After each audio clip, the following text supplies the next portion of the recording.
After her husband died, his two grown sons sat the grieving widow down and told her, with cold and businesslike smiles, exactly what they wanted. They wanted the family estate.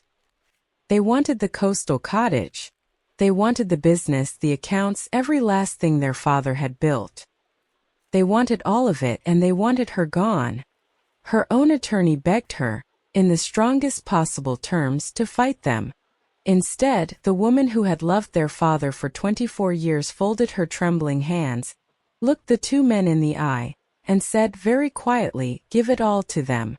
Everyone who heard it was certain she had lost her mind to grief. But at the final signing, as she calmly slid every property they had demanded across the polished table, the two brothers were smiling, gloating, absolutely certain they had won. They were still smiling right up until their own lawyer's face went the color of ash, until his hands began to shake, until he set the papers down very slowly and realized, far too late, what those two greedy men had just agreed to inherit. They thought they had cut her down and taken everything. They had no idea what their father had buried, deep in the ground, where their greedy hands would never think to dig. Before I begin, let me ask you to do something small for me. Tell me, down in the comments, the name of the city you are listening from tonight, because it always warms this old heart of mine to see just how far these stories travel across the world. And if your family has ever had a quiet one, someone they were so very sure they had already figured out, then stay with me right to the end, because the moment these two greedy men learn what was waiting beneath the surface is a moment you will not soon forget. Now let me tell you the story. But first, let me show you what I went out to do in my garden this morning. While the mist was still hanging low over the hills, I walked up the slope behind my house to where the wild banana plants grow, the chewy rung, and I had two tasks waiting for me there. The first was to cut down a banana blossom, one of those great heavy buds, deep purple and shaped like a teardrop, that hangs at the very end of the stalk. If you have never held one, let me tell you, it does not look like much. From the outside it is a tough, dark, leathery thing, layer upon layer of coarse purple bracts wrapped tight around themselves, plain and unlovely. The sort of thing a careless person would walk right past at the market. But the ones who know, the patient ones, they take that homely purple bud home and they peel it. They strip away one tough outer layer, and then the next, and then the next, working slowly inward, and with each layer the bracts grow paler and softer and more tender, until at last, deep at the very heart of it, they reach the pale, delicate, sweet young core, the part that nourishes you, the part worth all the peeling. The people who judge the banana blossom by its rough purple skin never once taste that heart. They never know it is there. They throw the whole thing away, certain they already know exactly what it is. And my second task this morning was harder work. I had an old banana plant that had finished bearing, and I needed to dig it up to make room and to gather its pups for replanting. Now here is the thing about the banana that most people never learn, and it is the most important thing of all. That tall green trunk you see, that thick proud stem standing up so strong and showy, it is not really a trunk at all. It is hollow. It is a false stem made only of leaves wrapped tightly around one another, and if you take a knife to it, it cuts like soft cheese, and you can chop the whole proud thing to the ground in a single afternoon. A careless man might do exactly that, hack down the showy green trunk, and walk away wiping his brow, certain he has killed the plant and taken everything it had to give. And he would be a fool. Because the banana keeps its true life, its real treasure, buried deep underground. Down beneath the soil sits the corm, the great solid root heart of the plant, and that is where all the strength lives, and that is where the new life waits. You can cut the showy trunk down to nothing again and again, and it does not matter at all, because as long as that buried root is whole, the plant simply sends up a new shoot, stronger than before, and goes right on growing. The only way to truly take a banana is to dig deep, deep into the earth, and lift the buried corm itself.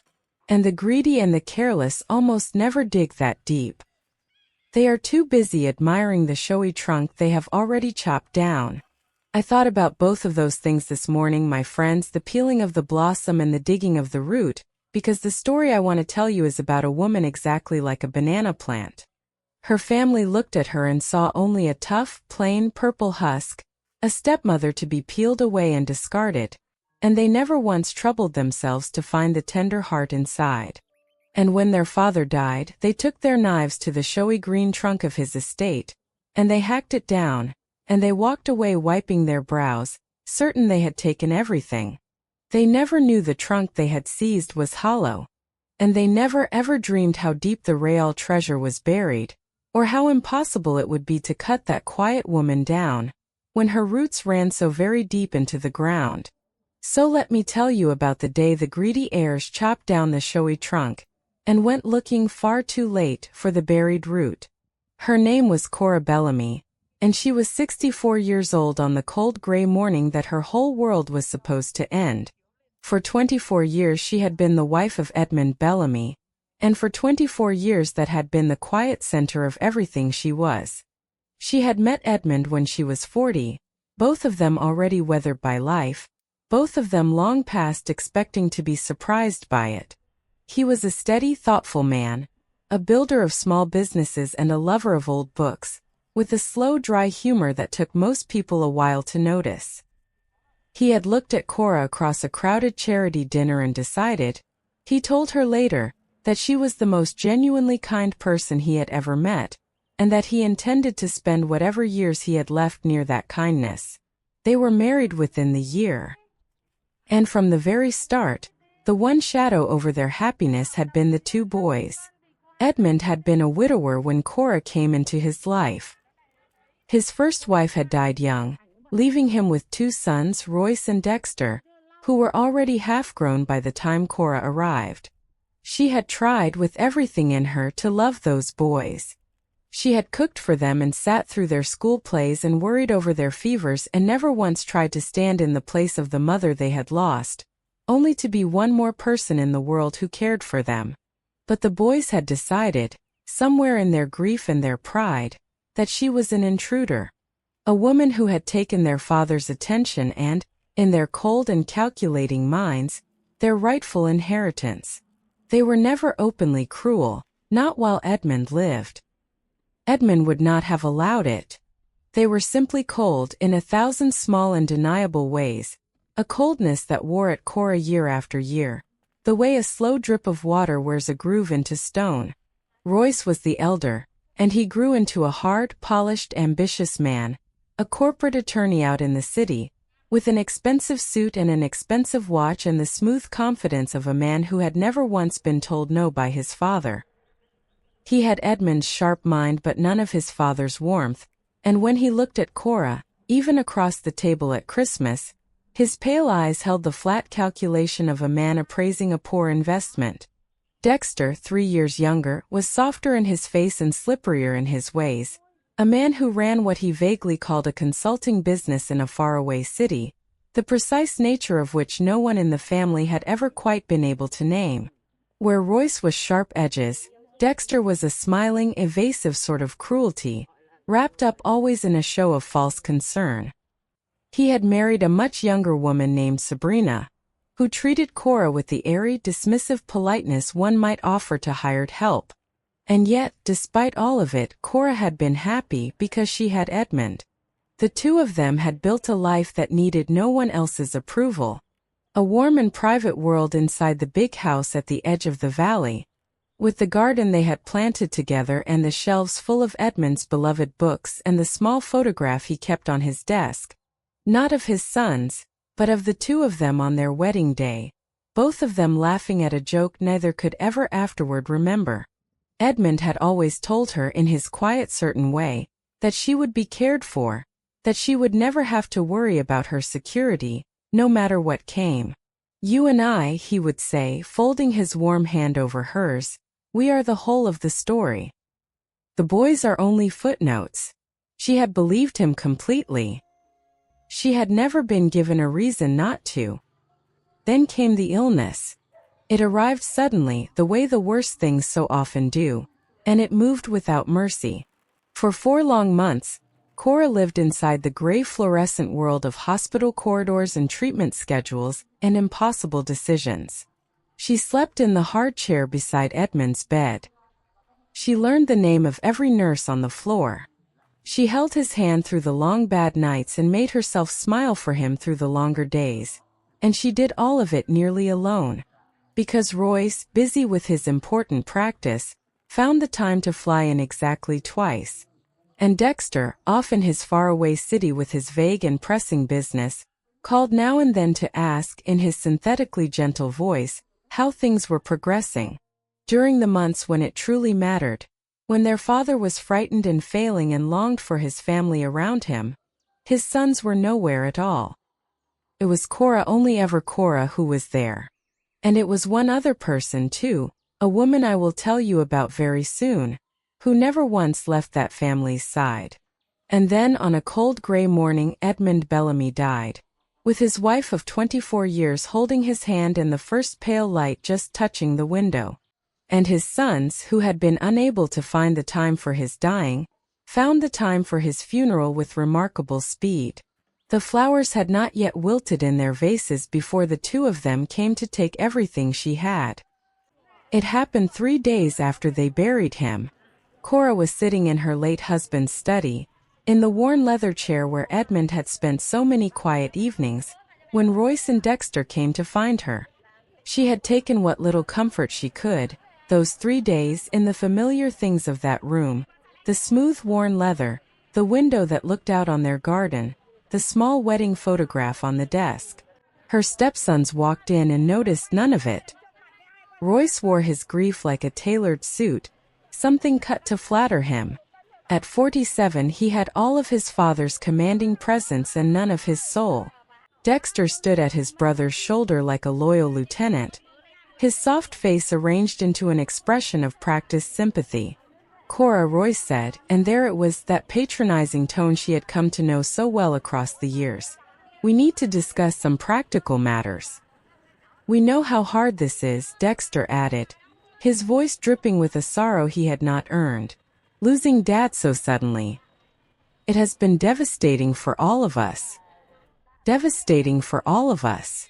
As if either of them had spent a single night in those hospital chairs. As if either of them had held their father's hand in the dark. Cora looked at the two of them and felt something cold begin to settle in the pit of her stomach, because she knew these men, and she knew that tone, and she understood that whatever was coming had been carefully rehearsed. What practical matters? She asked. Royce exchanged a look with his brother, that silent, excluding communication the two of them had perfected over decades. The estate, he said simply. Dad's assets. The properties, the business. We need to determine how everything will be distributed. Edmund and I discussed all of this, Cora said. He assured me many times that everything was taken care of. Well, yes, Dexter said, in the tone of a man explaining something obvious to a slow child. Dad did make provisions. But perhaps he never explained to you the full complexity of the situation. And then Royce drew a thick folder from his briefcase and set it down on Edmund's desk. On the very desk where her husband had kissed her goodbye each morning for 24 years. And he opened it with theatrical precision, and began to read out the dismantling of her life. The will, he said, was perfectly clear. The Bellamy estate, the big house and its acreage, valued at some $900,000, would go to Royce and Dexter jointly. The coastal cottage, worth around $700,000, also to them. The business, some $400,000 in assets, divided between them as well. Each figure landed on Cora like a blow. The house where she and Edmund had hosted every holiday. The cottage by the sea where he had first told her he loved her. Gone and gone and gone. And what about me? She asked quietly. Dexter shifted, uncomfortable for just a moment. But Royce's expression never wavered. Well, naturally, he said, there is the life insurance. $200,000. More than sufficient for your needs going forward. $200,000. For a 64-year-old woman who had given up her own quiet life to manage Edmund's household, to entertain his associates, and in the end to nurse him through his death. $200,000 to begin an entire life again from nothing. I see, Cora said, though she did not see at all. This could not be right. Edmund had promised her. It is nothing personal, Cora, Dexter said, and the false gentleness in his voice made her skin crawl. It is simply that Dad always intended the family assets to stay within the bloodline. You understand. Bloodline. As though 24 years of love and loyalty and care counted for nothing against an accident of blood. Of course, Royce added smoothly, we are not heartless. You may remain in the house for 30 days, while you make your arrangements. We think that is more than fair. But Royce was not quite finished. There was one more document, and when he drew it out, something in his manner made Cora look up sharply. Dad accumulated significant medical bills during his final illness, he said. The insurance covered most of it, but there is still around $195,000 outstanding. And since you were his wife and made the medical decisions, the hospital is looking to you for payment. The room seemed to tilt. $195,000 in debt, against the $200,000 they were so generously allowing her. $5,000 then to rebuild an entire life. They had not merely written her out. They had arranged matters so that her husband's death would leave her with almost nothing, while his sons walked away with millions. Cora looked at the two of them, these men who had stood at their father's grave and called her family, and she said only that she would need some time to process all of this. Of course, Royce said, rising and straightening his jacket. Take all the time you need. But remember, the 30-day clock starts tomorrow. And those medical bills, well, the longer they sit, the more complicated things become.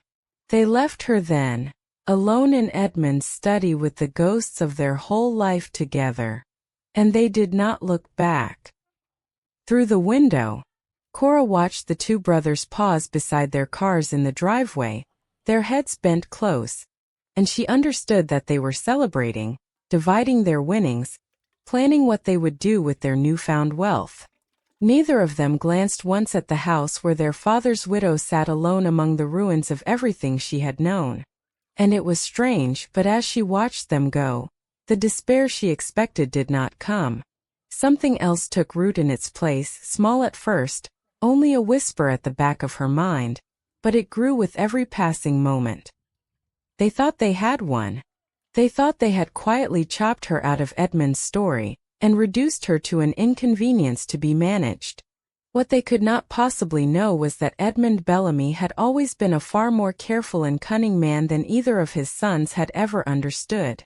And that after 24 years of marriage, a great deal of that careful cunning had quietly taken root in his wife. That evening, alone in the silent house, Cora found herself sitting again at Edmund's desk, her hand drifting to the small drawer where he had always kept his private things. And there, beneath a layer of old receipts and faded business cards, her fingers closed around something cold and unexpected. A small brass key worn smooth with handling, a key she had never seen in her life, that fit no lock she could name anywhere in that house. Edmund had kept it hidden here, in the most private corner of his most private space. And as Cora held that little key up to the fading light, she felt, for the first time in 3 days, something that was not grief. It felt almost like a message. It felt like Edmund, reaching out to her from somewhere just beyond her sight, asking her to trust him one last time. Tomorrow, she decided, closing her fingers around the warm brass, she would find out exactly what this key unlocked. Tonight, she would let Royce and Dexter enjoy their victory. They had chopped down the showy trunk, and they were already admiring it. They simply had no idea how deep the real treasure was buried, or how soon she was going to start to dig. The next morning, before she set out to find the lock that little brass key belonged to, Cora kept an appointment she had made days earlier, an appointment with Lawrence Pyle. Pyle had been Edmund's attorney for 15 years, a polished man in a polished downtown office, and in all that time Cora had never seen him look as uncomfortable as he did that morning. sitting across from her with the late autumn light slanting through his floor-to-ceiling windows. His usual composure was cracked, and beneath it she could see a man genuinely troubled. "Cora," he said, taking off his glasses and cleaning them for the third time in 10 minutes, "I have to advise you in the strongest possible terms that this is the wrong decision." "I understand your concern, Lawrence," she said, her voice steadier than she felt. "But my mind is made up." He leaned forward, earnest. "You could fight this. The will has irregularities. There are real questions that could be raised about Edmund's state of mind during the final revisions. We could contest it, delay the probate, force Royce and Dexter to the table." He did not know, of course, that Cora would soon be holding a physician's report proving her husband's mind had been perfectly clear to the very end. He did not know a great many things. How long would a contest take, she asked him. Months, Pyle admitted. Possibly years. But Cora, you would have a real chance. I knew Edmund. This will does not match the man I knew, the man who spoke of you with such devotion. And during those months or years, she asked, what would I live on? Royce has made it very clear that the medical debt is my responsibility. $195,000, Lawrence. Even if I won in the end, I would be ruined long before then. Pyle's jaw tightened. Royce and Dexter are playing very hard, he said. But that is exactly why you must not simply give them what they want. They are counting on you being too frightened, too exhausted, too crushed by grief to resist. He studied her face. There is something about this whole business that feels wrong to me, Cora. They are rushing you. In my experience, men do not push to finalize a probate this quickly unless they are afraid of something. Unless they are afraid that, given time, you might discover something. That very thought had already taken hold in Cora's mind. In all the years she had known her stepsons, neither had ever been urgent or efficient about anything in his life. Royce was methodical to a fault, and Dexter was positively languid. This sudden frantic push to wrap everything up was entirely out of character. But she let none of it show on her face. What if I simply gave them everything they want, she asked quietly. Pyle blinked. I am sorry, what? What if I signed whatever papers they need, transferred all my claims, waived everything, and walked away cleanly? How quickly could that be done? He stared at her for a long moment, his professional mask slipping to reveal real concern. Cora, you cannot be serious. You would be surrendering every legal right you have. In 30 years of practice, I have never once had a client voluntarily walk away from a 7-figure inheritance. There has to be something I am missing. There was indeed a great deal he was missing, but she could not explain it to him, could not explain the strange certainty that had settled into her since she found Edmund's hidden key. So she gave him the only answer she could. Because fighting would destroy me, Lawrence, she said. Even if I won, I would be a different woman by the end of it. Bitter, hollowed out, ruined in spirit if not in pocket. Perhaps it is wiser to accept what is offered and build something new. He argued with her for another half hour, and in the end, defeated. He agreed to draft the releases, insisting only that he secure the brothers' written promise that the estate, and not Cora, would absorb the medical debts so that she would at least keep the full life insurance. Do not thank me, he said heavily as she rose to leave. I am helping you make what may be the greatest mistake of your life. Cora only smiled and thanked him anyway, and walked out through the marble lobby with the little brass key warm in her purse, because she had no intention of making any mistake at all. She found the lock the key belonged to that very afternoon, and she found it almost by accident. She had been going through the personal effects the hospital had returned, Edmund's worn leather wallet, when a small card slipped out from behind his driver's license. Heritage First Bank, it read, on a street clear across town, with a number written by hand on the back. 379. The bank manager was a kind, soft-spoken woman named Ms. Ferris, who remembered Edmund from his occasional visits, and led Cora down to the vault with appropriate sympathy. Mr. Bellamy was very particular about this box, she said as they descended the marble steps. Only you and he ever had access. He opened it about 6 months ago. 6 months ago? Right around the time Edmund's health had begun to fail, when he had started having those quiet, unexplained errands he never quite described. Ferris left her alone in a small windowless viewing room, and with trembling fingers Cora lifted the lid. It was heavier than she expected, and it was full. But it did not hold the dry things she had imagined, the deeds and policies and dull business papers. It held documents of a far more personal and far more devastating kind. Letters, printed emails, financial statements, and what looked impossibly like the reports of a private investigator. This, she understood, was the buried corm, the real heart of the plant, hidden deep where greedy hands would never think to dig. And now, like a patient woman peeling back the tough purple layers of a banana blossom, she was going to work her way inward, one layer at a time, until she reached the truth at the center. The first thing she lifted out was a sealed envelope, marked in Edmund's own hand. For Cora, open only after you have read everything else. She set that aside with great care, her heart pounding, and she began on the rest. The next layer was a printed exchange of emails, and as she read it, the blood slowly drained from her face. It was between Royce and a man named Sutton, dated 8 months earlier. Sutton, her stepson, had written, "Dad is getting worse, the doctors say 6 months at most, we need to move faster on restructuring the assets, can you expedite the paperwork?"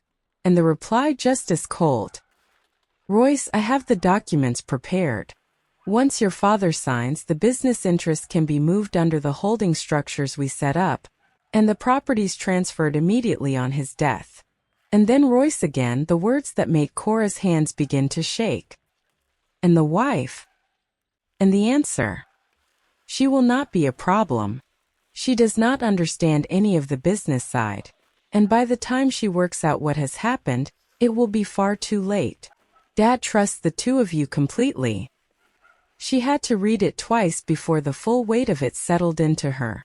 While she had been driving Edmund to his appointments and counting out his medications and sleeping in those hospital chairs, his sons had been plotting for months to steal. And not only from her. From their own dying father. The next layer was a bank statement for an account Cora had never heard of, a company called Birchwood Holdings. The balance at the bottom of the page read $5,200,000. Clipped to it was a note in Edmund's careful hand. "Cora, this is our real savings. The boys believe all my money is tied up in the house and the business. I quietly moved the bulk of our assets here months ago. I was trying to protect us." $5,200,000. They had not been poor.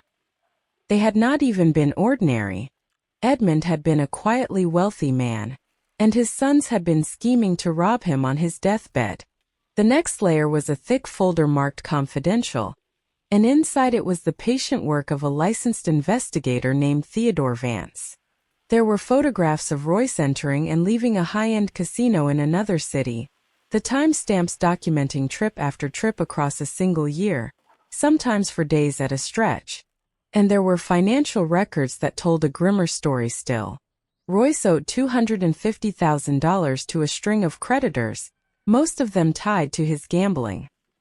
Dexter's file was no better. His so-called consulting business turned out to be a front for a series of collapsed investment schemes, and he had lost more than $320,000 of other people's money, including the retirement savings of several elderly clients who had trusted him with everything. Both of Edmund's sons were drowning in debt. No wonder they had been so desperate, so frantic, to get their hands on the inheritance. But the most devastating layer of all was a single medical report, dated 3 months before Edmund's death, written by a neurologist Cora had never heard of. The summary was brief and absolute. The patient shows no sign of cognitive impairment or diminished capacity. His mental faculties remain sharp, his decision-making fully intact. Royce and Dexter had been quietly suggesting to anyone who would listen that their father's illness had clouded his judgment, that he was no longer fit to make sound decisions about his estate. This report, which Edmund had commissioned himself, proved them liars. He had been completely provably competent right up to the end. And then there was the last document beneath the rest, the one that made the whole shape of it click into place. It was a will. But not the will Royce had read aloud in the study. This one was dated only 6 weeks before Edmund's death, and it left everything to Cora, with only modest trust funds for Royce and Dexter, funds that would pay out a little each year but could never be seized all at once. In the margin in Edmund's hand was a note. Original held by Theodore Vance, not the Pyle firm. There were 2 wills. The boys had gotten their hands on an older version and were using it to claim their fortune, while the true and final will sat safely hidden with an entirely different man. Only then did Cora let herself open the sealed letter. "My dearest Cora," it began, and at the sight of his handwriting her eyes filled. "If you are reading this, then I am gone, and the boys have shown their true colors. I am so sorry I could not tell you any of this while I lived, but I needed to be certain of exactly what they were planning." He explained it all. How he had grown suspicious when his son suddenly became so attentive during his illness, not out of love, but out of a hunger to seize control of his estate. How he had hired the investigator, moved the money, and quietly built an elaborate plan to protect her. And then came the part that took her breath entirely away. "The boys believe they are inheriting the estate and the business," he wrote. "What they do not know is that over this past year I have mortgaged both properties to the very limit. The estate carries a lien of $1,300,000. The cottage, $850,000. They are not inheriting assets, my love. They are inheriting debt." He had handed his greedy sons a hollow trunk, dressed up in the shining green of an inheritance. "The life insurance the boys mentioned is real," the letter went on, "but it is not for $200,000. It is for $600,000, and there is a second policy for $350,000 more, that the boys know nothing about. Lawrence Pyle was never meant to handle my estate. I dismissed his firm 2 months ago, though I never told him why. The boys must have convinced him to represent the family after I was gone." The final lines blurred as she read them. "I know this seems cruel, Cora, but I could not stand by and let them steal from you the way they have been stealing from everyone else. They made their choices. Now they must live with the harvest of them. You deserve so much better than what they were planning to give you. Take what is yours, my love. Start fresh. And do not look back. Always your Edmund." Clipped to the letter was a card for Theodore Vance, and a final instruction. "Contact Theo the moment you have read this. He knows everything. And there is one more thing he must tell you, that I could not bear to write down myself." Cora sat alone in that small windowless room for nearly an hour, the document spread before her, weeping not from despair but from something far more complicated. A grief and a gratitude and a slow rising fire all tangled together. Edmund had not abandoned her. He had been protecting her the entire time, even from beyond the grave. And Royce and Dexter, the men who had called her family at the graveside, were nothing more than common thieves. But she was a careful woman, married for 24 years to a careful man, and before she did anything else, she decided to be certain. Because there was one piece of all this she could verify entirely on her own, one tough purple layer she could peel back by herself to test whether the whole thing was real. The next morning, instead of calling the investigator, Cora drove to the hospital where Edmund had died, and she walked into the billing office and she asked, as the grieving widow she truly was, for a complete and itemized account of everything still owed on her late husband's care. The young woman behind the desk typed for a moment, then frowned at her screen, then typed again. "I am sorry, Mrs. Bellamy, she said at last. I am not sure I understand the question. There is nothing owed on this account. The balance is zero. Cora kept her voice very calm and asked her to please check again, to be certain there were no outstanding charges, perhaps $195,000 the insurance had not covered. The young woman checked again and shook her head. No, ma'am. Everything was covered by the insurance, and the small remaining balance was paid in full some months ago. She looked closer at her screen. Paid by an electronic transfer, it says, from a Birchwood Holdings. There is nothing left to pay. I am so sorry for your loss.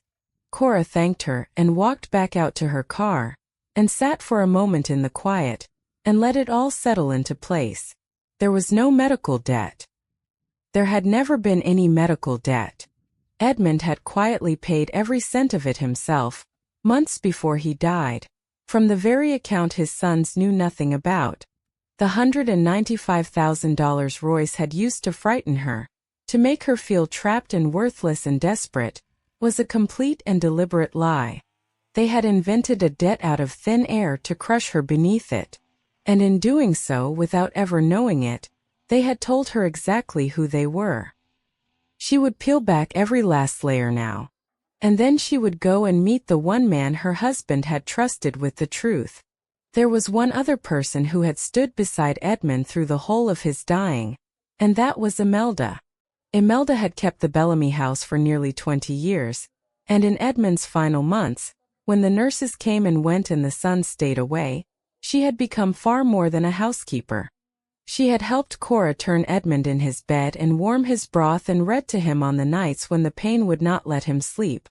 She had loved that family with the fierce, quiet loyalty of a woman who measures people not by their bank accounts but by their hearts, and she had no illusions at all about the two sons.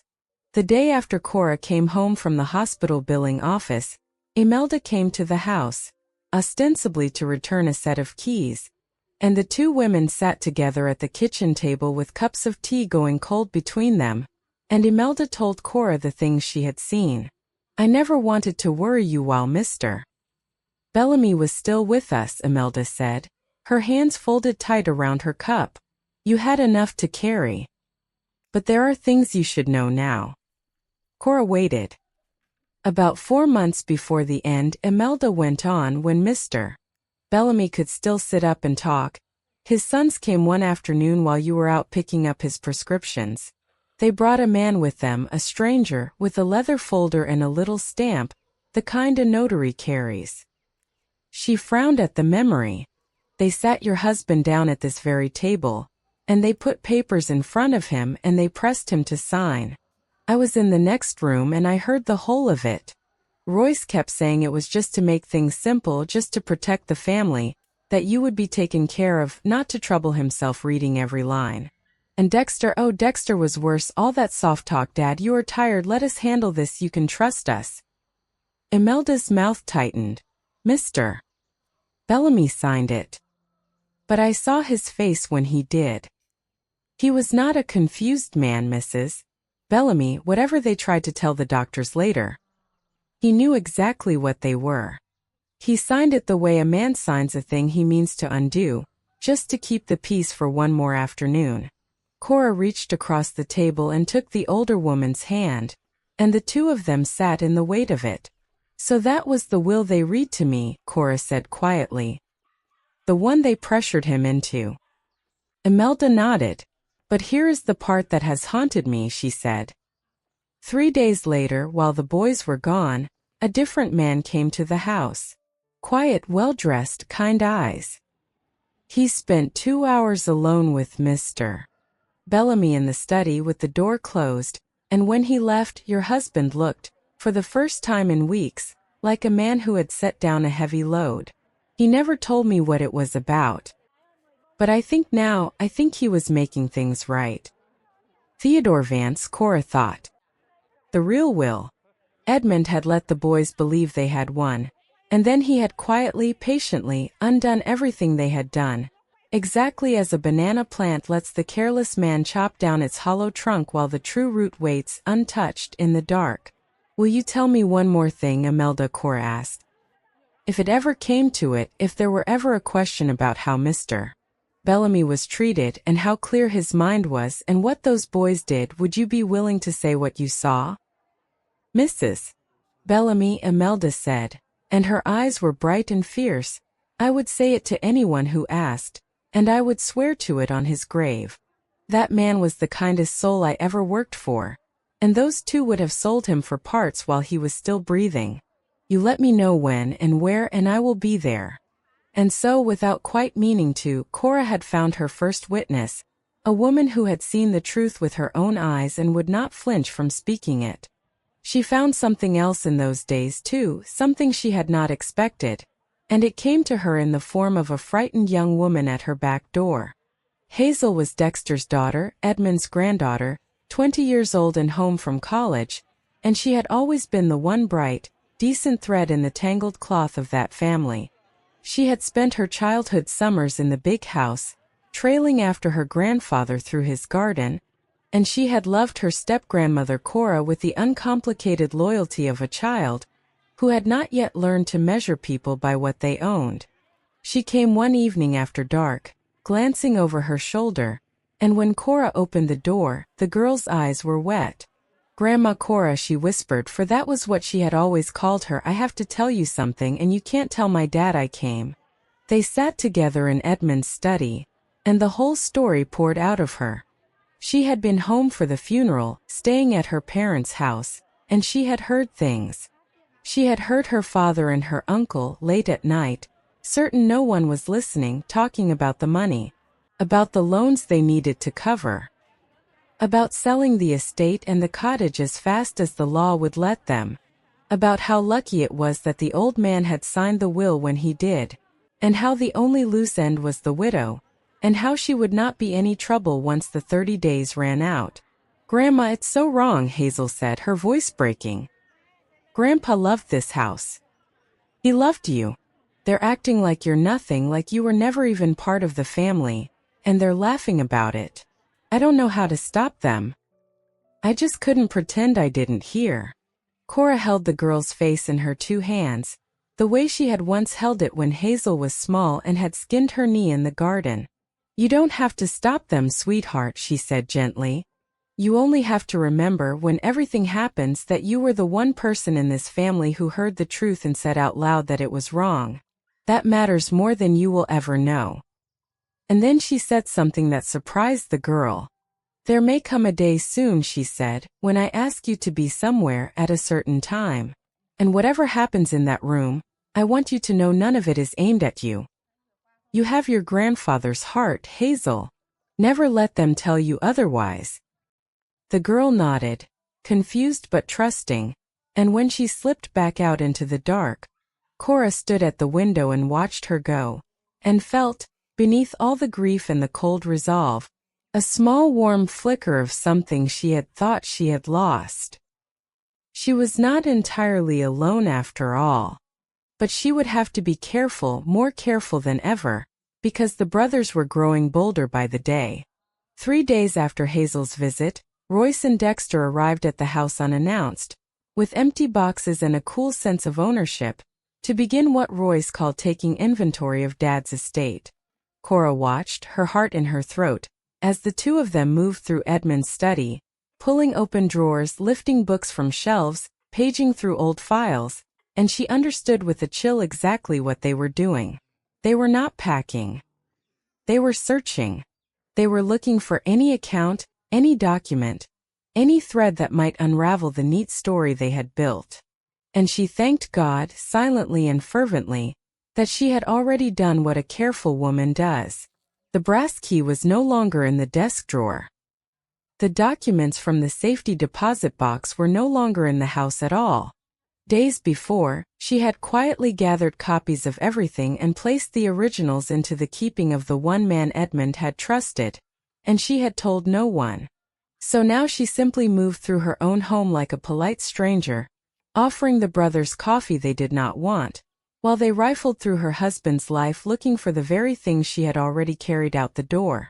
Royce paused at the desk, his hand resting on the small wedding photograph, and Cora's pulse jumped. "Have you come across any of Dad's financial records, Cora?" he asked, not quite looking at her. "Account statements, that sort of thing. We want to make sure nothing gets misplaced during the transition." He kept his tone light, but his eyes, when they finally lifted to hers, were sharp and watchful. Cora made her face go soft and tired and a little helpless. The face of a grieving woman out of her depth. "Oh, Edmund handled all of that," she said. "You know, I was never any good with the financial side. There are some papers in the filing cabinet, I think, the household bills and such. You are welcome to look." She watched Dexter cross to the cabinet and begin riffling through it, and she let him, because there was nothing in it but old utility statements and grocery receipts, the showy hollow trunk of their household, with nothing of value inside. The brothers searched for the better part of 2 hours, growing visibly more frustrated, and they found exactly nothing, because the only thing worth finding had been buried somewhere they would never think to dig. As they were leaving, Royce tried one more time, pausing in the doorway with the practiced casualness of a man laying a trap. "You will let us know, won't you," he said, "if you come across anything unusual? Any keys, any accounts you didn't know about, anything Dad might have set aside." Cora tilted her head, all innocence. "A key to what?" she asked. Royce's jaw tightened just slightly, just enough. "Anything at all," he said. "We are family after all. We should handle these things together." "Of course," Cora said warmly. "Family should help family."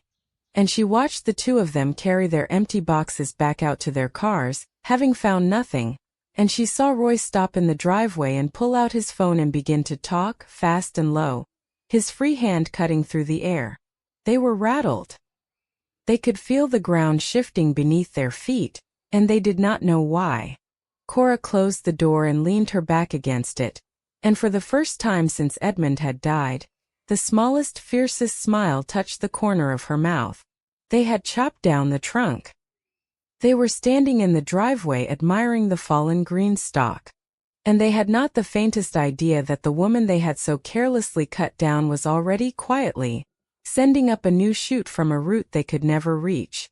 2 evenings later, Dexter called, his voice warm with an affection that rang utterly false now that Cora could hear it for what it was. "Sabrina and I would love to have you over for dinner," he said.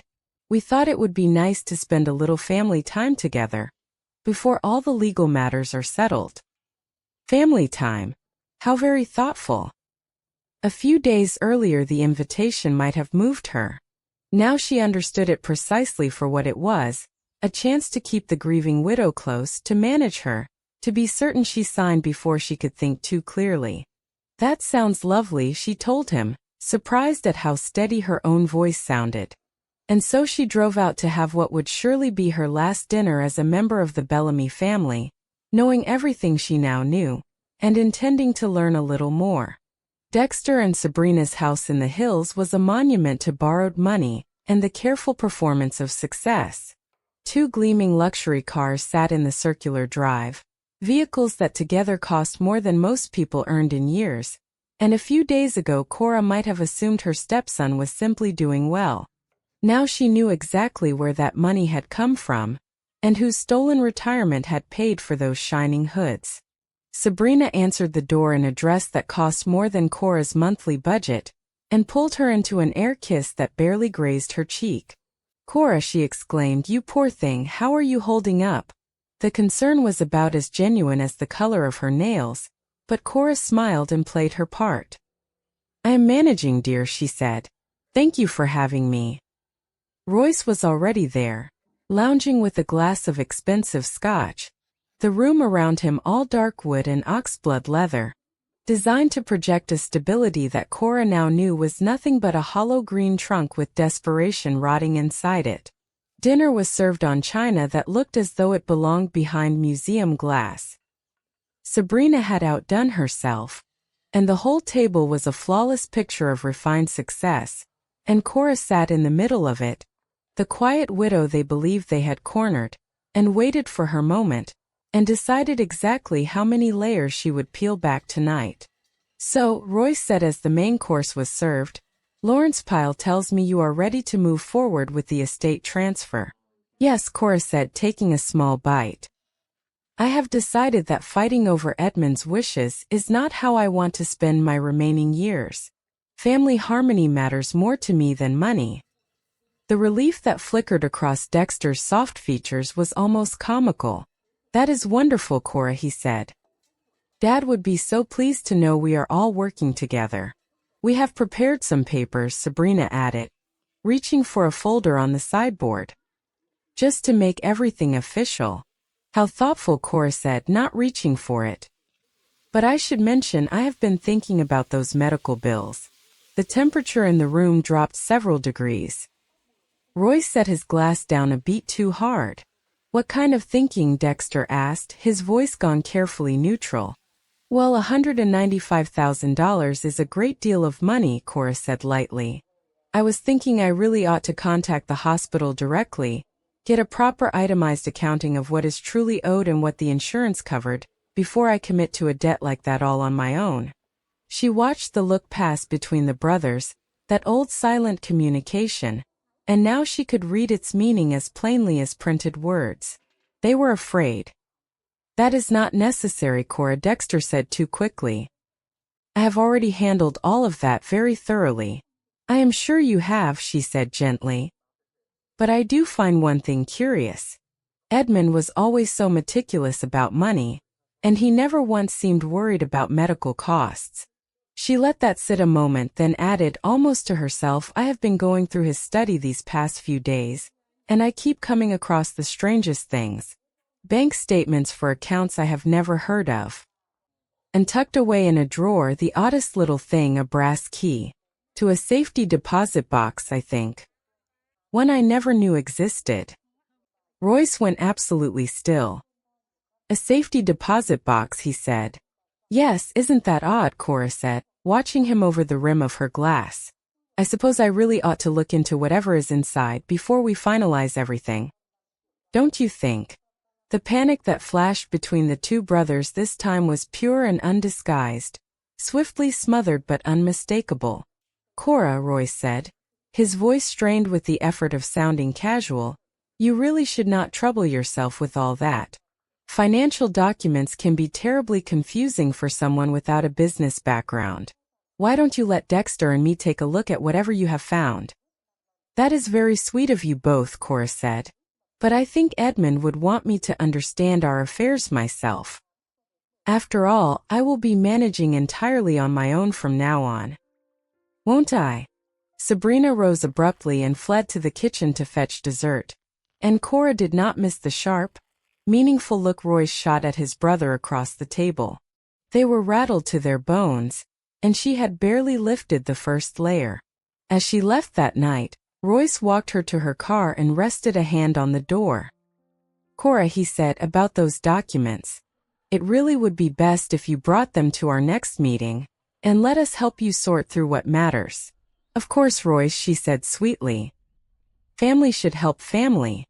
And as she drove away down the long curving drive, she glanced in her mirror and saw him standing motionless in the porch light, his phone already pressed hard against his ear. The next morning, Cora finally drove to meet Theodore Vance. His office was nothing like Lawrence Pyle's gleaming downtown suite. It sat on the second floor of a modest brick building, and it had the comfortable, lived-in feeling of a place where real work got done rather than impressive clients got flattered. Vance himself was a quiet surprise, a soft-spoken man in his 60s with kind eyes and the worn, capable hands of someone who had earned everything he had the hard way. Mrs. Bellamy, he said, rising. Thank you for coming. Your husband told me a great deal about you. He was right about all of it. He sat her down and laid it out, patiently and completely, much of what she had already pieced together from the box, and a good deal she had not. Your husband hired me about 8 months ago, he said, at first only to look quietly into some financial irregularities he had noticed. But the more we found, the larger my work became. He spread the documents across his desk. The properties, Mrs. Bellamy. The estate and the cottage.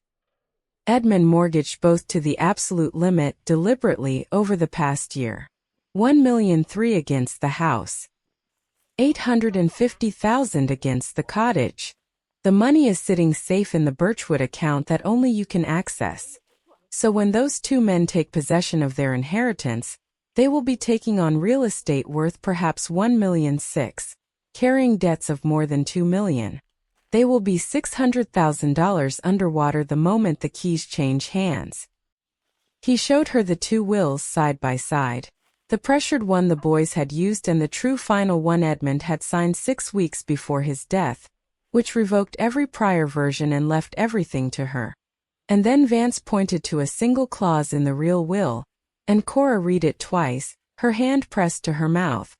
I leave the decision of what, if anything, my sons Royce and Dexter shall ultimately inherit, entirely to my beloved wife Cora, trusting in her wisdom and her judgment to determine what they truly deserve. He left it to me, she whispered. He did, Vance said gently. Every bit of it. And the insurance is not 200,000. The primary policy is 600,000. And there is a second that the boys know nothing of for 350,000 more. With what your husband moved into Birchwood, Mrs. Bellamy, you are not merely going to be secure. You are a wealthy woman. You always were. You simply were never told. There is one more thing, Vance said, and his voice softened. Edmund could not bear to write it down himself. He asked me to show it to you when the time was right. He turned his laptop toward her and pressed a key, and the screen filled with her husband's face. Edmund, sitting in his own study, in the warm afternoon light, thinner than he had been but with his eyes clear and bright and entirely himself. My darling Cora, he said, and at the sound of his voice she had to grip the arms of the chair. If you are watching this, then you have found everything and you know now what the boys are and what I have done. I am sorry I could not simply tell you. I think I was afraid that if I said it out loud, I would not be able to stop myself from confronting them, and I needed them to believe they had one, right up until the end. He smiled, that slow dry smile she loved. You spent 24 years thinking I was taking care of you, he said. The truth is, you were always the strong one. The deep root of this whole family, while the rest of us were just the showy stock. I only made sure that when I was gone no one could cut you down. He paused and his eyes shone. Whatever you decide to do with the boys, I will be at peace with it. I trust your heart more than I trust my own. Be happy, my love. Plant something new. And do not look back. The screen went dark and Cora sat very still, the tears running freely down her face. And Theodore Vance had the grace to look away and let her weep. She was not given long to grieve. That very afternoon, the brothers made their move, exactly as Vance had warned her they might. Royce called, and his voice had lost all its smooth warmth. Cora, he said, the cold lawyer surfacing now, I need you to understand the seriousness of your position. There are questions that could be raised about how Dad's care was managed in those final months. About whether you may have, let us say, exerted improper influence over a sick man's decisions. That could become very complicated for you very quickly. We are trying to protect you from that. So I would strongly advise you to come to Lawrence Pyle's office tomorrow morning, sign the releases, and let all of this be finished cleanly. It was a threat, thinly wrapped in concern. The threat of a man who had spent his whole life using the law as a club. He was trying to frighten the grieving widow into surrender, the same way he had tried to crush her with an invented debt. Cora played the call for Theodore Vance, who listened in silence, and when it was done, he let out a slow breath. That, he said, is a very frightened man. He is trying to intimidate you because intimidation is the only tool he has ever needed before. But Mrs. Bellamy, he cannot touch you. We have a neurologist's report proving Edmund was entirely competent. We have his letter in his own hand. We have the video in his own voice. We have a witness, your Imelda, who saw them pressure him into that first will with a stranger notary. And we have the evidence of their crimes. If Royce wants to start making accusations about improper influence, he should think very carefully about what we will be obligated to bring up in response. He folded his hands. So here is my advice. Go to the meeting. Go to Pyle's office exactly as they ask. Let them believe right up to the final moment that they have worn you down. Let them lay out their releases. Let them smile. And then give them precisely what they have been demanding all along. Bring me. Bring the documents. Bring your granddaughter if she is willing, for she deserves to see the truth as much as anyone. And we will end this once and for all in that room. Cora sat for a long while after she hung up, looking at the small wedding photograph she had brought with her in her purse, the two of them laughing at a forgotten joke. She thought about the choice Edmund had left in her hands, the choice of what his sons truly deserved. She thought about Dexter's elderly clients, the retirees who had trusted him and lost everything. She thought about the invented debt, the 30-day clock, the years of being looked through and dismissed, and now at the end threatened. And she made her decision. She would not send them to prison, not because they did not deserve it, but because Edmund, in his wisdom, had built something better, something that would let them destroy themselves with their own greed. She would give Royce and Dexter exactly what they had demanded. Every property. Every brick.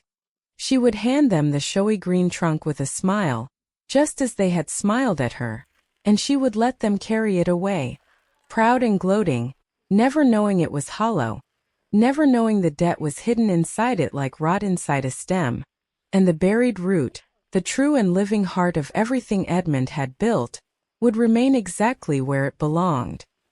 With her. She picked up her phone and sent Royce a single message. Of course, she wrote. I will be at Lawrence's office tomorrow morning. I am ready to sign whatever is needed, so that we can finally put all of this to rest. Then she set the phone down, and for the first time in many days, Cora Bellamy slept soundly through the night. The conference room at Lawrence Pyle's firm had never felt so small.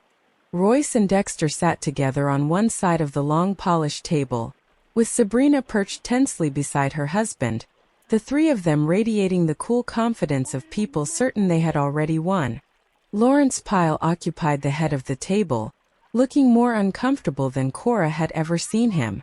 And when she walked in, she did not walk in alone. Theodore Vance came at her side, a thick briefcase in his hand and the unhurried calm of a man who already knew exactly how the next hour would end. And just behind them, pale but resolute, came Hazel. The brothers' eyes went first to Vance, and then in confusion to the girl. Hazel, what are you doing here? Dexter said sharply.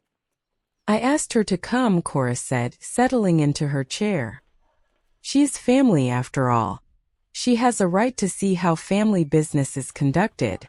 Royce's eyes had narrowed on Theodore Vance, and Cora watched the first flicker of true unease cross his polished face.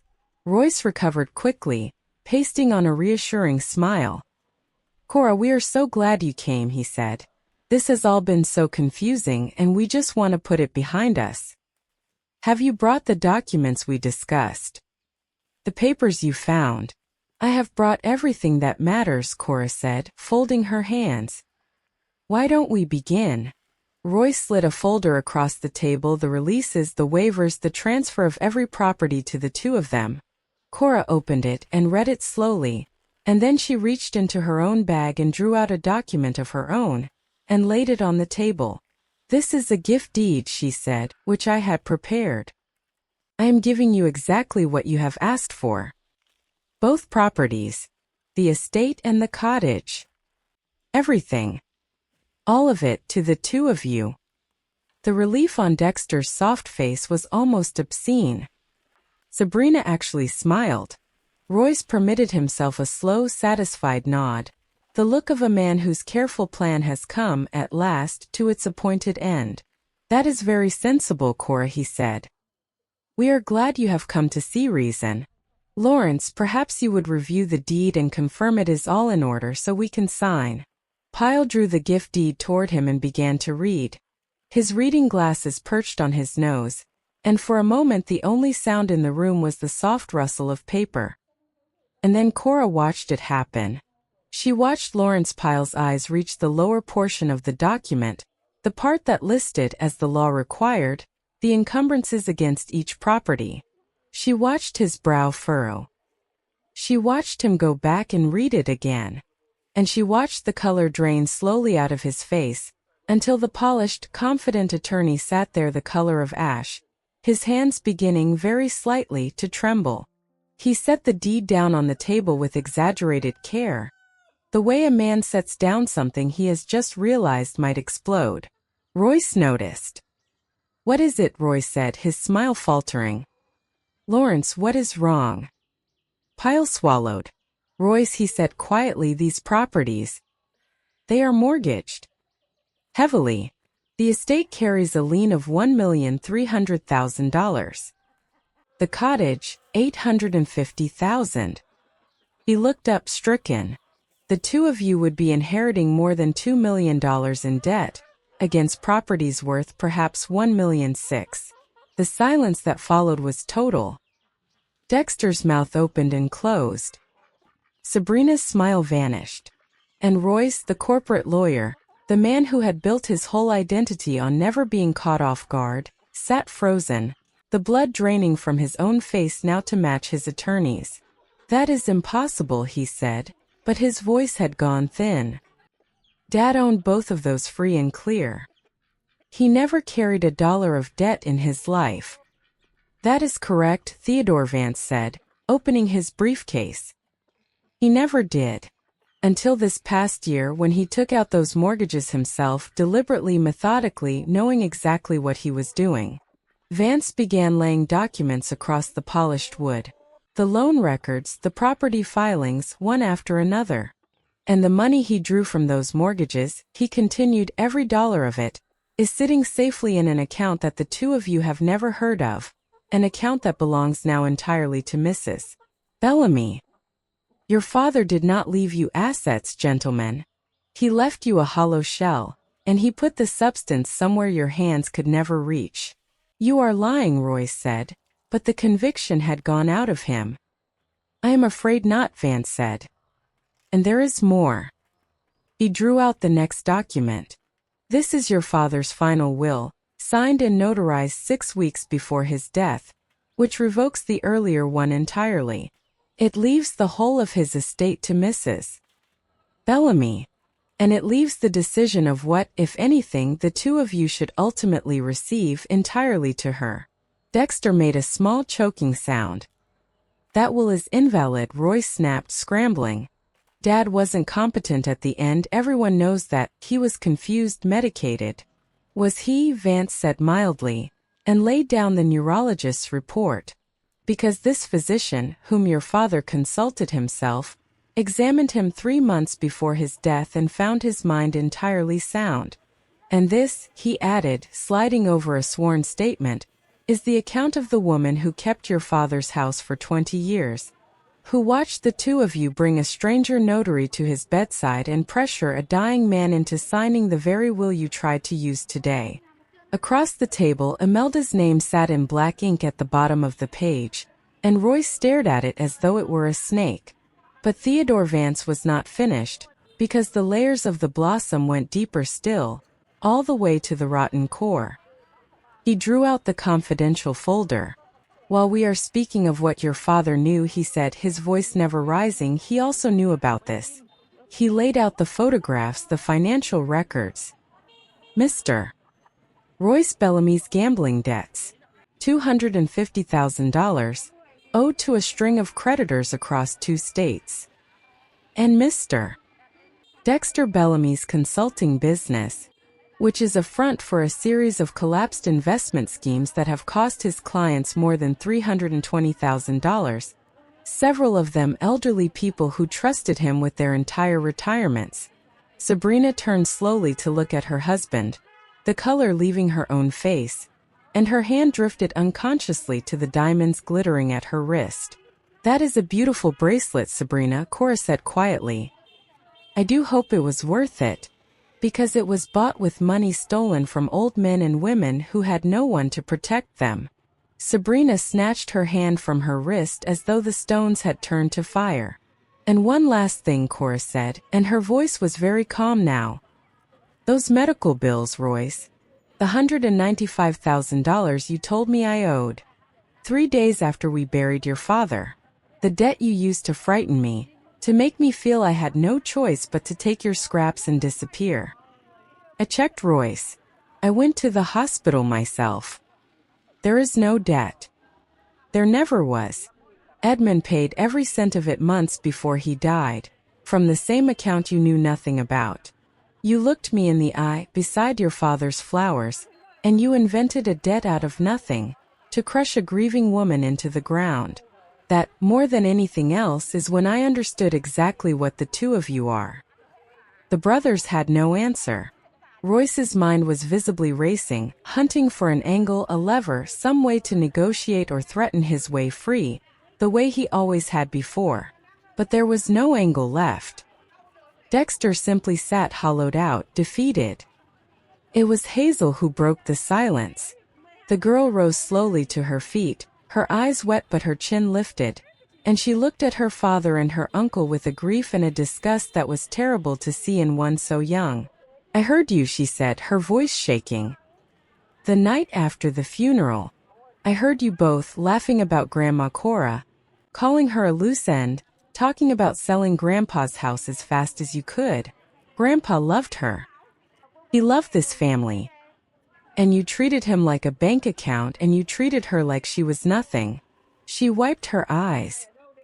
I just needed you to know that someone heard. That someone saw what you really are. Dexter stared at his daughter as though she had struck him, and for the first time that day, something that might have been shame flickered across his soft, ruined face. What do you want? Royce said at last, his voice barely above a whisper. The same question, Cora thought, that drowning men always ask in the end. I want you to sign, she said. I am giving you exactly what you demanded. Both properties in full just as they are.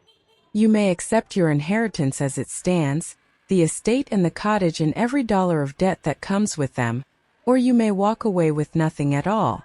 Those are your only two choices. And if we refuse? Dexter asked, his voice small. Then Mrs. Bellamy pursues criminal charges. Theodore Vance answered evenly. Elder financial abuse. Grand larceny. Wire fraud. The evidence is overwhelming and fully documented, and the district attorney can have copies of all of it on Monday morning. You would both be facing a great deal of prison time.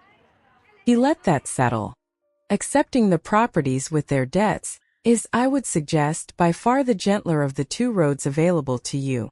The silence stretched on, and in the end they signed. They had no real choice. The only alternative was a cell. One after another, Royce and Dexter put their names to the documents that handed them their father's hollow inheritance, the showy green trunk they had so hungered for, now revealed as the debt-laden husk it truly was. As they gathered their things to file out, Royce paused at the door and looked back at her, and for a moment the polished mask slipped entirely, and underneath it she saw only a frightened, ruined man. This is not over, Cora, he said. She did not rise. She did not raise her voice. She simply looked at him, calm and steady and entirely unafraid, the quiet woman he had spent 24 years failing to see. Yes, Royce, she said. It is. It is completely over. And then they were gone, and Cora Bellamy sat for a long moment in the silent room, with Theodore Vance on one side of her and her husband's granddaughter on the other, and she realized that for the first time in many years, she was not anyone's burden, and not anyone's loose end, and not anyone's problem to be managed. She was simply herself. And she was at last entirely free. Hazel reached over and took her hand, and the two of them walked out of that office together, into the cold, clean afternoon air. The consequences came for Royce and Dexter exactly the way Edmund had designed them to, slowly at first and then all at once. The gift deed Cora had handed them carried a clock of its own. To keep the estate and the cottage, the brothers would have to refinance the crushing mortgages or formally assume the existing loans, and to do either they needed a lender willing to take the risk. But no lender on earth was willing. Royce's credit had been hollowed out by years of gambling debt, and Dexter's was worse, riddled with the wreckage of his collapsed schemes. Bank after bank ran the numbers, looked at the two men's histories, and politely declined. The grand green trunk they had so hungered for, the inheritance they had schemed and lied and threatened to seize, was sliding day by day toward foreclosure, and there was nothing either of them could do to stop it.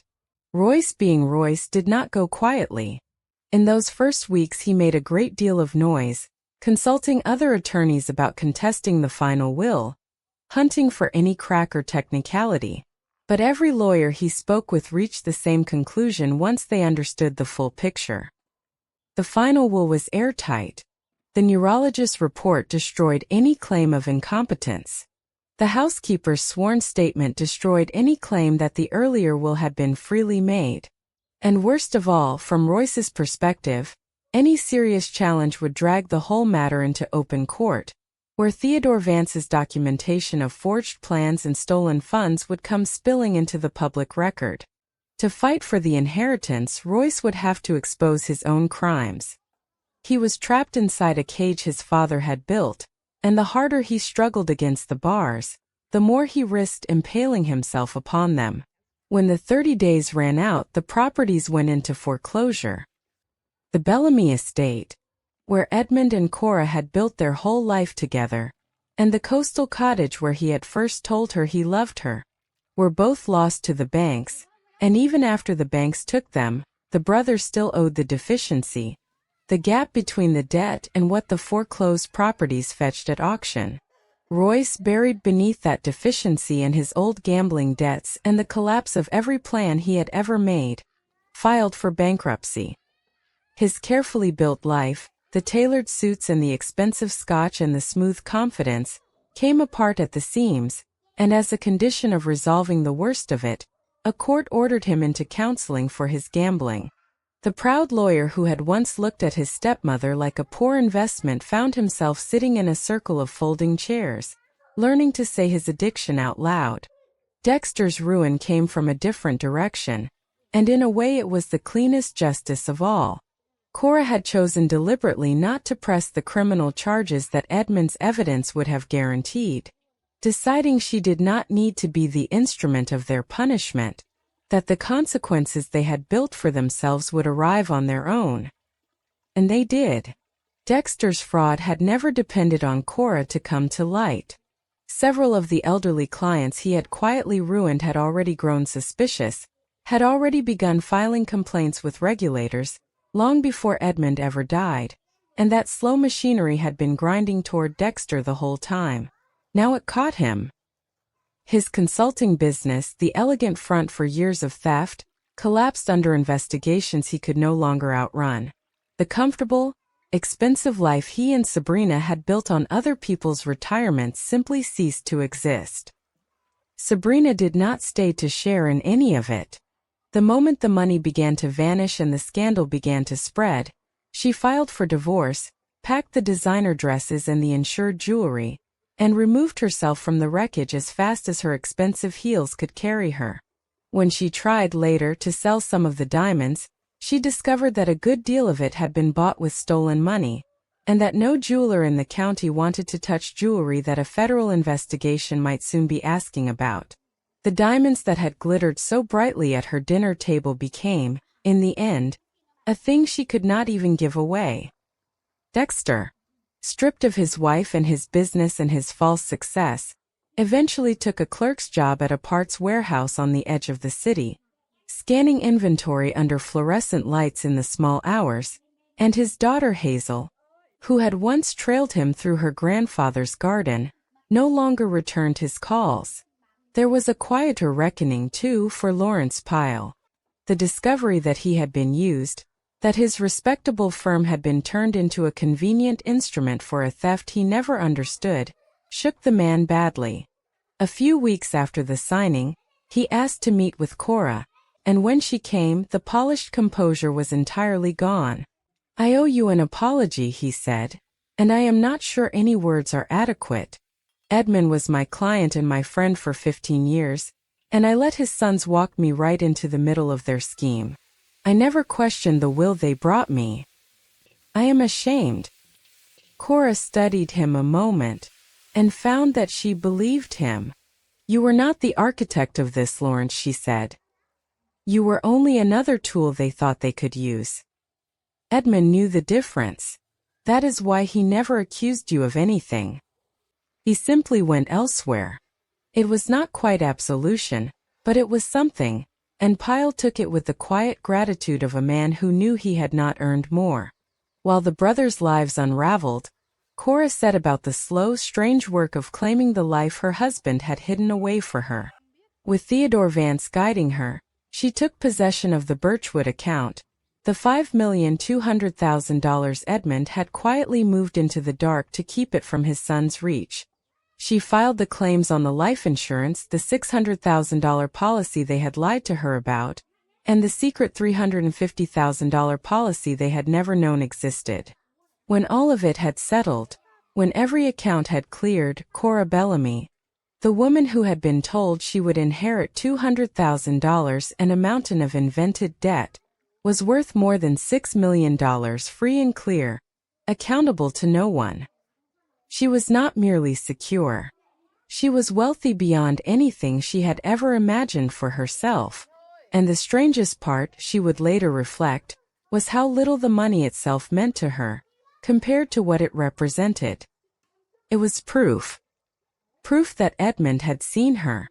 Proof that he had loved her enough to spend his final, dying months protecting her, planning for her, fighting for her from beyond his own grave.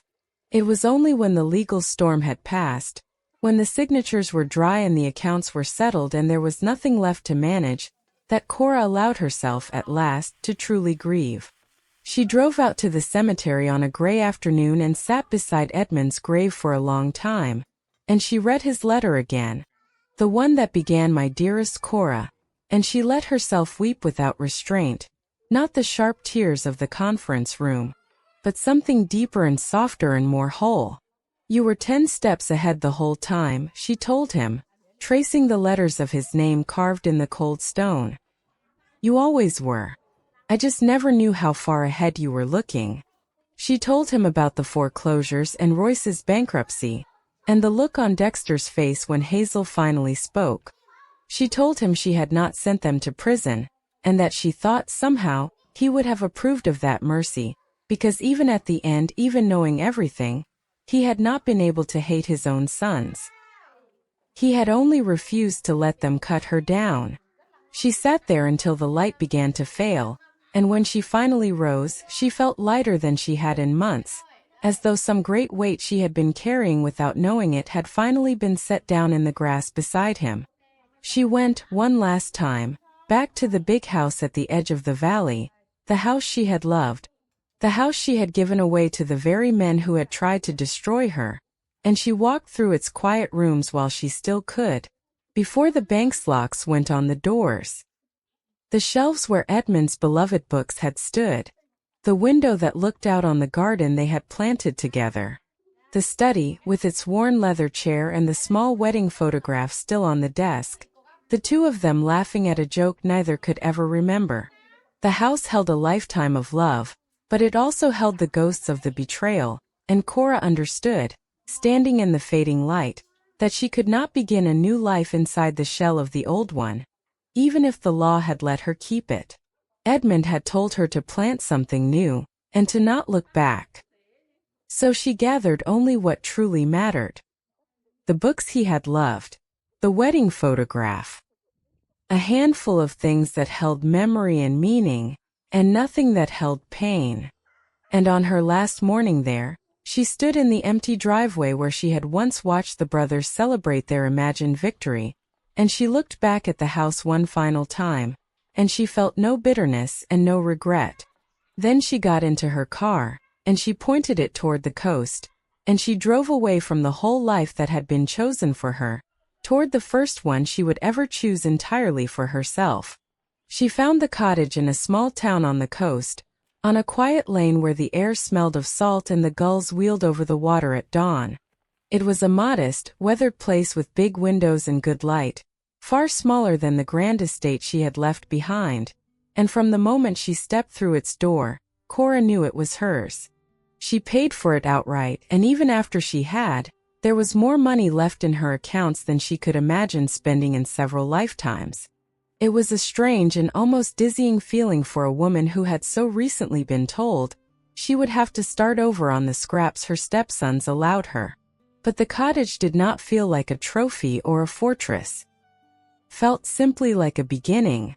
It came with a patch of ground out back that had gone wild and neglected, and that was the first thing Cora set her hands to. She was on her knees in the cool coastal soil within a week of moving in, pulling weeds and turning earth, and she found in that patient, humble work a quiet joy she had almost forgotten she was capable of. She planted herbs and flowers and a row of vegetables. And along the sunny back fence, with a deliberate and private smile, she planted banana plants, the same wild kind that grew on the hills of her old life, because she had come to love what they had to teach. She tended them through the seasons, and she watched the showy green trunks rise, and she knew, every time she looked at them, that the real strength of the thing was down in the buried root where no eye could see, sending up new life no matter what the world did to the stalk above. After 2 decades of arranging her whole self around the needs of others, the simple act of being accountable to no one but the soil felt almost revolutionary. And slowly, in that garden and in that bright little cottage by the sea, Cora began to meet herself. It was a strange thing to realize at 64, that she had spent her entire adult life defined by her relationship to other people. She had been Edmund's wife and the boy's stepmother, and the gracious hostess of his business dinners, and at the very end the nurse at a dying man's bedside. She had been all of those things fully, and given herself to all of them, and somewhere in all that giving she had never quite stopped to ask who Cora Bellamy was as a woman all on her own. Now for the first time she had nothing but time and freedom to find out. She joined a little book club at the library, where she found her opinions sought and her company enjoyed, simply as a person among people, rather than someone's wife or someone's burden. She learned to paint, badly and happily, the gulls and the gray water and the boats in the harbor. She took long walks along the shore at the hour when the light went gold. They were simple pleasures, the kind other people took for granted, but to Cora, after a lifetime of living in service to others, each one felt like a small, quiet declaration. I am here. I am my own. I am still becoming. She was not alone in any of it. The family she had been born into the law of had shattered, but in its place, slowly and warmly, another kind of family gathered around her. Imelda came first. The fierce, loyal housekeeper who had stood beside Edmund through his dying, and had sworn to tell the truth on his grave, came out to the coast to visit one weekend, and somehow never quite left. The 2 women, who had spent 20 years on opposite sides of a kitchen, the lady of the house and the woman who kept it, found that with all of that stripped away they were simply 2 old friends who loved the same good man and laughed at the same things. Imelda moved into the cottage's small second bedroom, and the 2 of them built an easy, comfortable life together, sharing the cooking and the garden and the long quiet evenings, each of them grateful, after everything, not to be facing the rest of her years alone. And Hazel came too. The girl who had stood up in that conference room and told the truth had been quietly cut off by what remained of her own broken family, her father too consumed by his ruin and his shame to be any kind of father at all. But she found at the coast something far better than what she had lost. She came on her school holidays, and then she came for the whole of one summer, and Cora paid for the rest of her education without ever once making her feel it was a debt. Hazel learned to tend the garden, and to paint a little, and to love the sea, and she became, in every way that actually mattered, the granddaughter Cora had never had by blood but had been given anyway. Grandma Cora, the girl said to her one evening, As the two of them sat watching the sun go down over the water, "Do you ever miss the old house? The big one?" Cora considered it. "I miss the man who lived in it," she said at last. "But the house was only ever walls." "The love was never in the walls, sweetheart. It was in him, and it is in you, and it turns out love is the one thing they could never put a lien on." Hazel laughed and leaned her head on the old woman's shoulder, and the two of them watched the light fade together.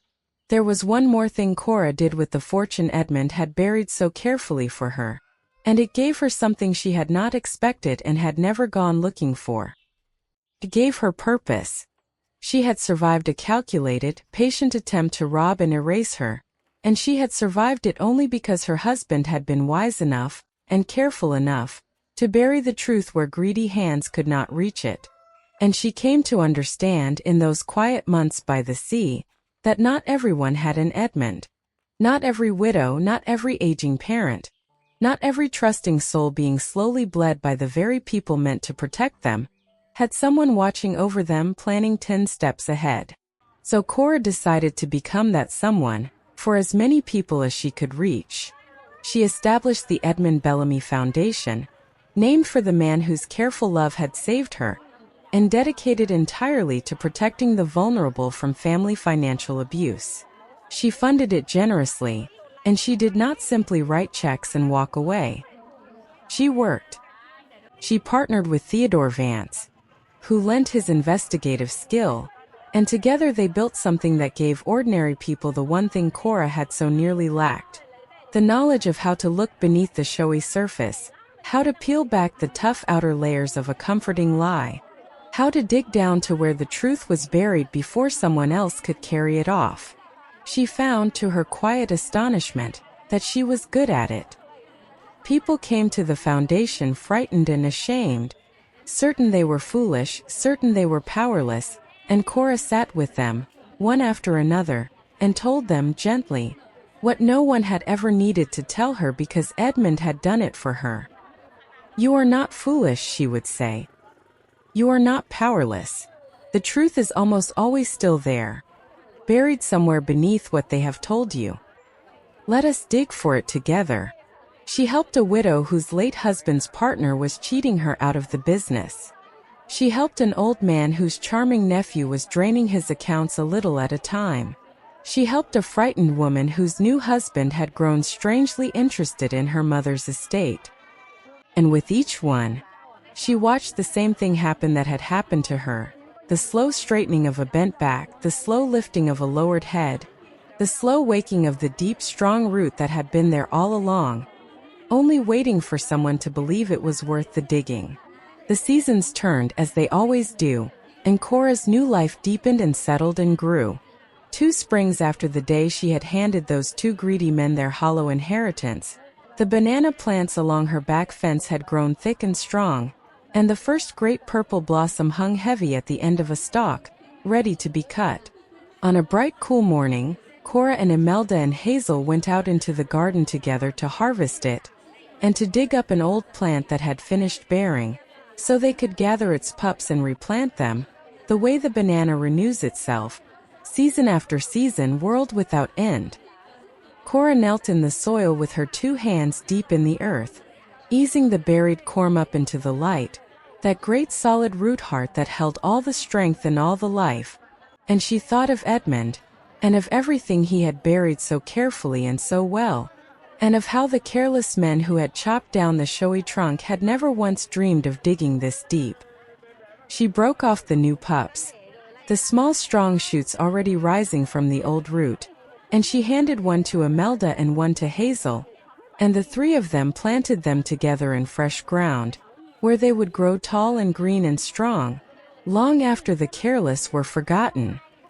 "It is a good plant, the banana," Cora said, brushing the dirt from her hands. "You can cut it down all you like. Just keeps coming back." Imelda laughed. "Sounds like someone I know," she said. And Hazel reached over and squeezed her grandmother's hand, and the 3 of them stood together in the morning sun, in the garden of a life that no one had given them and no one could ever take away. One of the first people Cora helped through the foundation was a woman named Delphine. Delphine was 61, and when she first came to the little office Cora had set up near the harbor, she could barely lift her eyes from the floor. Her husband had died 10 months before, and his 2 children from his first marriage had moved swiftly to push her out, much as Royce and Dexter had once tried to push out Cora.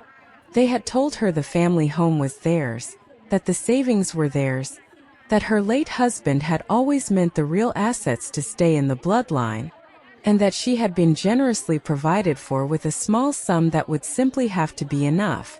They had given her 60 days to leave the home she had lived in for 18 years. And Delphine had believed them because she had no reason not to, and because grief makes a person so very easy to convince. She had not come to the foundation to fight. She had come only to ask whether there was any way at all to survive on the scraps she was being left. Cora sat with her for a long time, and she did not lecture and she did not push. She simply told her own story plainly, the way I am telling it to you now. She told her about the cold men in the study and the invented medical debt and the 30-day clock. She told her about the little brass key and the safety deposit box and everything that had been buried inside it. And then she asked Delphine a single, quiet question. "Tell me," she said. "In all your years together, did your husband love you?" Delphine's eyes filled. "Yes," she whispered. "He did. He truly did." "Then I want you to consider something," Cora said gently. "A man who loved you for 18 years does not usually arrange, with his last breath, to leave you with nothing. Sometimes that is exactly what happens, and it is a cruelty we must face. But sometimes the story those children are telling you is not the whole story at all. Sometimes there is more buried beneath the surface that they do not know about or do not want you to find. And the only way to know which kind of story you are living in is to dig." So they dug. Theodore Vance lent his patient skill, and Cora sat beside Delphine through the frightening parts. And what they found was not identical to Cora's own story, because no 2 stories ever are. But it rhymed. There was a retirement account the stepchildren had carefully failed to mention. There was an insurance policy, modest but real, that named Delphine alone. There was a deed that, read closely, did not say at all what the children had claimed it said. The picture they had painted of Delphine's helplessness was simply not true, and once she understood that, truly understood it in her bones, Cora watched something change in the woman's face, the very thing that had once changed in her own. The fear did not vanish all at once. But beneath it, something firmer and stronger began to rise, the deep buried root, waking in the dark. Within the year, Delphine was not only safe in her own home, she was spending 2 afternoons a week at the foundation herself, sitting with newly frightened women and telling them gently that they were stronger than they had ever been allowed to believe. The kindness Cora had been given had become a kindness she gave to others, and that, Cora thought, was exactly how the good things were meant to move through the world, hand to hand, root to root, season after season. There was a single afternoon, about a year and a half into her new life, when the old world and the new one brushed against each other one last time. Cora had traveled back inland for a foundation matter, and as she was leaving a courthouse where she had spent the morning helping an elderly client file a protective petition, she came face to face on the broad stone steps with Royce. He looked a great deal older than the polished man who had read her the dismantling of her life in Edmund's study. His suit was off the rack now and a little worn. The smooth confidence was gone, replaced by the wary, tired look of a man who spends his days far below where he once imagined himself. For a long moment neither of them spoke. There was no plan for this, no lawyer at her side, no document on the table. There was only an old woman and a diminished man, alone on a flight of stone steps in the autumn light. "Cora," he said at last. She inclined her head. "Royce."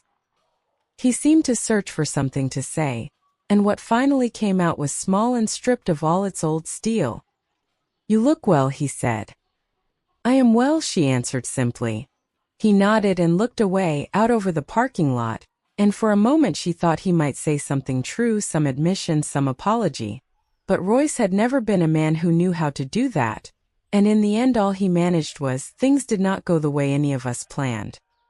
No, Cora agreed gently. They did not. And she found, somewhat to her own surprise, that she felt no anger toward him at all, and no triumph either, only that same vast, calm distance she had felt looking at the storm she had long since sailed clear of. She did not hate him. She had passed beyond hatred a long time before, somewhere on the far side of that conference room. "I hope you find your way, Royce," she said, and she meant it, in the distant way one can mean a kindness toward someone who has hurt you, once you no longer need anything at all from them. And then she walked down the steps and back to her car, and she did not look back, and she drove home to the coast, to her garden and her sea and her chosen family, and she left the last of the old world standing on the courthouse steps behind her, exactly where it belonged. Hazel finished her education that next spring, the first in either side of that fractured family to do so without a single penny of help from the men who had called bloodline so sacred. Cora sat in the audience at the ceremony, between Imelda and Delphine, and clapped until her hands ached. And when Hazel crossed the stage and found her grandmother's face in the crowd, the girl pressed her hand to her heart, and Cora pressed hers right back. Afterward, over a celebration dinner at a small restaurant by the water, Hazel announced that she had decided what she wanted to do with her life. She wanted to work for the foundation. She wanted to learn the law of it, the way Theodore Vance knew it, and to spend her days helping the frightened and the overlooked dig down to the truth that someone was trying to bury. "I want to do what you do, Grandma," she said. "I want to help people find their roots." Cora had to set down her fork and look out at the harbor for a moment before she could trust herself to answer. "Your grandfather," she said at last, her voice thick, "would be so proud of you. He buried a treasure to save one woman. And look what grew up out of it. A whole garden of people learning how to stand. The chain of careful root-deep love that Edmund had started, alone in his study with a brass key and a quiet plan, had grown into something far larger than the saving of a single life. It had become a way of moving through the world. There was an evening near the end of that second year that Cora would hold close for the rest of her life. The foundation had grown large enough by then to hold its first real gathering, a quiet celebration to mark 2 years of work and to thank the volunteers and supporters who had made it possible.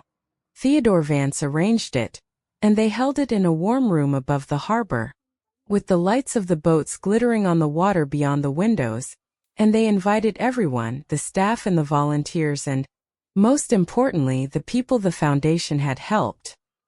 For most of her life, Cora had organized evenings like this one for Edmund, evenings full of important people and careful conversation, and at every one of them she had been the gracious, invisible hostess, moving along the edges, making sure everyone else was comfortable, and at the very end of her marriage, she had been the woman quietly seated at a stepson's dinner table to be managed and mocked. She came to this one expecting to do what she had always done, to drift along the margins of the room and tend to everyone but herself. But this evening was not like those evenings. Partway through, Theodore Vance stood and tapped a glass for quiet, and he began to speak about how the foundation had come to be, about a woman who had walked out of her own betrayal not bitter and broken, but determined to make certain that no one else would ever have to face that darkness alone. And then one by one people began to rise. Delphine stood, and with her voice trembling, told the room how she had come to the foundation unable to lift her eyes from the floor, and how a quiet woman had sat with her and told her own story and helped her find the strength and the truth that had been buried in her life all along. An old man stood and spoke about how the foundation had saved him from a relative who had been draining his accounts a little at a time. A young woman stood and simply said thank you, and could not manage anything more, and did not need to. One after another they rose, the dozens of frightened, overlooked people who had been chopped down and left for nothing, and who had learned with Cora's help how deep their own roots really ran.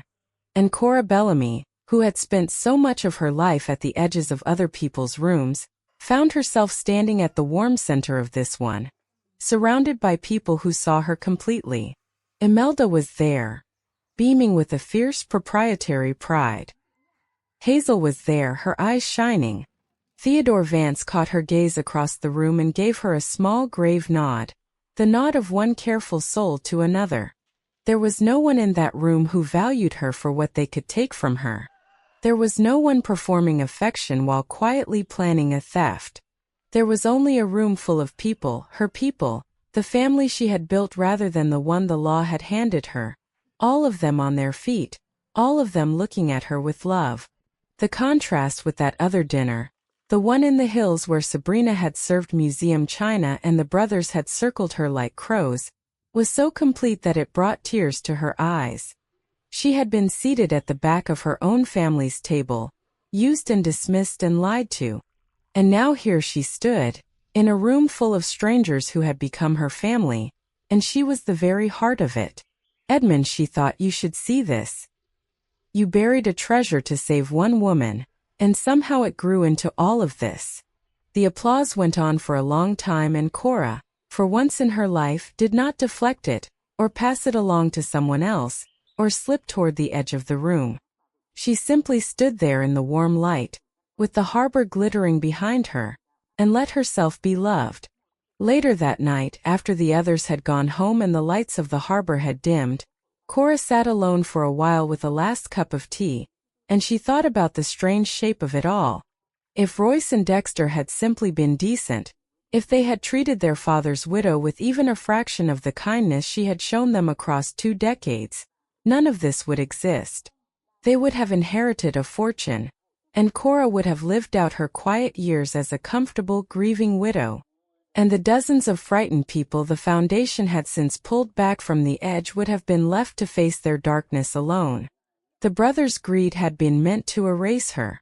Instead, it had become the buried seed of something that would go on saving others long after she herself was gone. That, she thought, was a justice far sweeter and far larger than any prison sentence could ever have been. Edmund had buried his treasure deep, where the greedy could not reach it. And out of that buried root a whole garden had grown. 2 years after the morning everything came apart, Cora stood on the little porch of her cottage at dawn, a cup of tea warm in her hands, and watched the sun come up over the water, and she felt the strangest thing of all. She felt happy. Not the fragile, dependent happiness she had known as Edmund's wife, real as that had been, but a deeper and sturdier happiness that grew up from inside her own self, a happiness that needed no one's permission, and could not be taken away by anyone's cruelty. She thought of Edmund often, but the thoughts no longer carried only grief. They carried gratitude and a kind of ongoing conversation, as though he were just out of sight, watching her become the woman he had always seen in her. You were right, my love, she would tell him in the quiet of the evenings. You told me to plant something new. And I did. And it grew. Of the family she had married into, there was little left to say.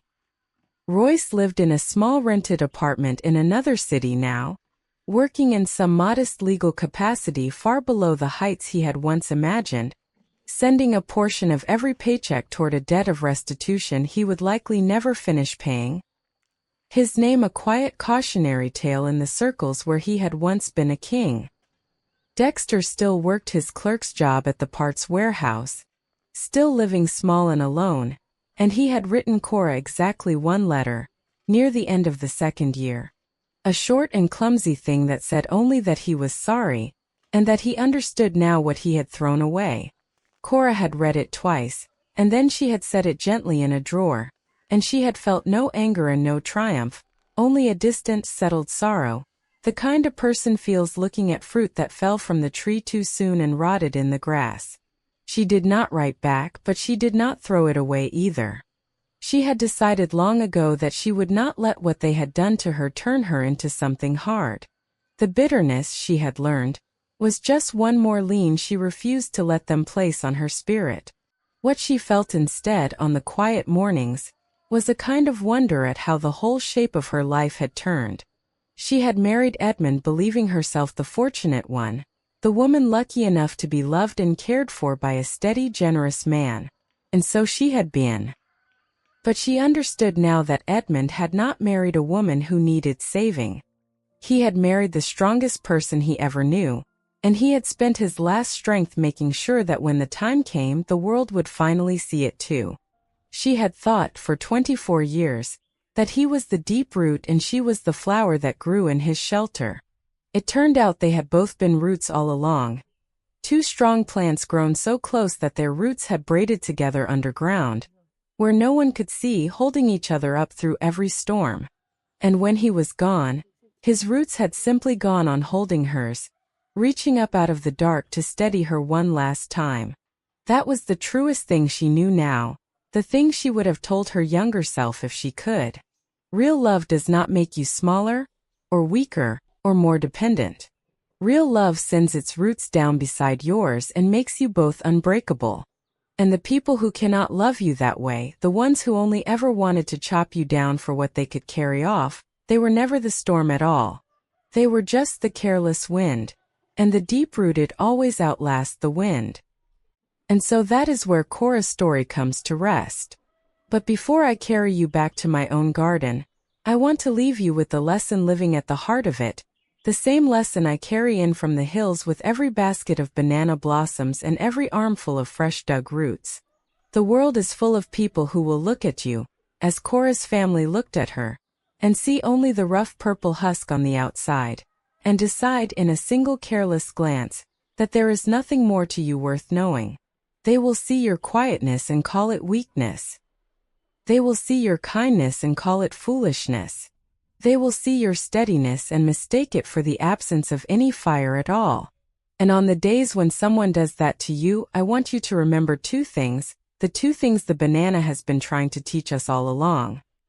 The first is this: the most valuable part of a thing is so often the part that is hidden, the tender heart wrapped deep inside the tough and unlovely layers, the part you only reach by peeling back, patiently, one layer at a time.